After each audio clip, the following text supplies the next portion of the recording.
However, it is supposed to do so without direct intervention.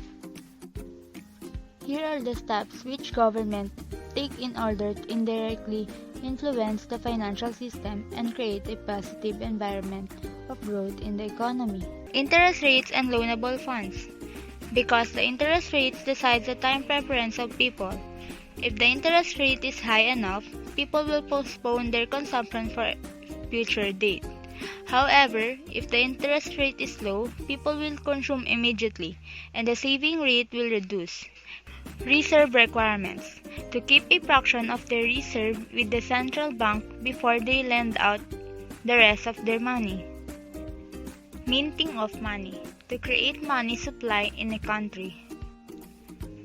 Fiscal policy.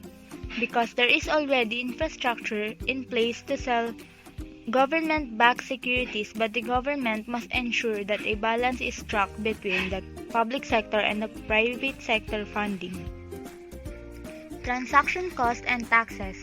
Taxes and charges imposed on the financial market should be minimal as a turnaround in the financial market. Deposit insurance to stabilize the banking system. And last, regulatory role to ensure that each type of financial institution has its own regulator. Treasury Department of Banks can have multiple subordinated sections, depending on the size and type of the bank. These are known as desks. Based on the Treasury Department, we usually distinguish the following parts. What is trading desk? Trading desk conducts cooperation on the bank's own account, usually with other banks, while customer desk realizes financial markets trades with the bank's client.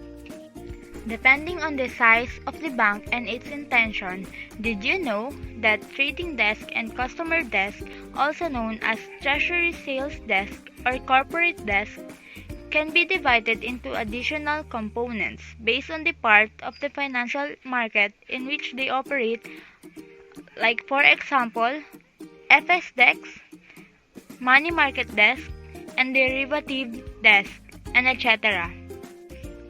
Subnational governments are important players in the financial markets, both as issuers of debt securities that pay for infrastructure and as investors that invest funds in the private markets to meet their cash management and employee retirement system needs.